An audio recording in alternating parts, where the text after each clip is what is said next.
आप सभी जानते हैं क्या होती है 498A और आप यह भी जानते हैं 498A आईपीसी की एक धारा है।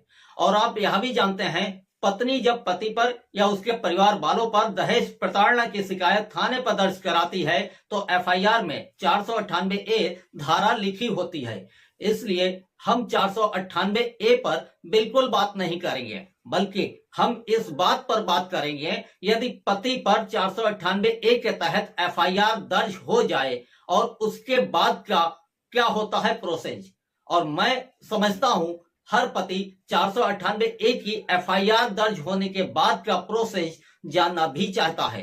तो जब भी आप पर या आपके परिवार पर 498A के तहत एफआईआर दर्ज हो जाए तो परेशान ना हो, आप थाने जाएं और अपनी बात को रखें।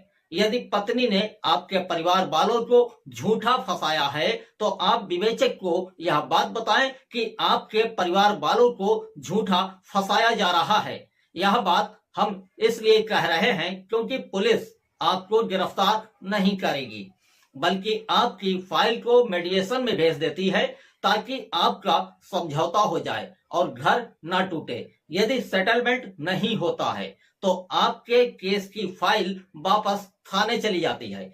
अब विवेचक आपकी पत्नी के 161 सीआरपीसी के तहत बयान दर्ज करते हैं और यदि मामला सही पाया जाता है तो पुलिस नोटिस आपसे तामील करा लेती है और उसके बाद चार्जशीट कोर्ट में दाखिल कर देती है। अब आप न्यायालय जाएं और वहां से अपनी जमानत करवाएं। उसके बाद न्यायालय में चार्ज फ्रेम होता है और उसके बाद पत्नी व गवाहों के बयान कोर्ट में दर्ज होते हैं। आपके वकील जिरह करते हैं। उसके बाद मुलजिम के 313 के बयान होते हैं। उसके बाद यदि मुलजिम चाहे तो अपना सफाई साक्ष्य पेश कर सकता है।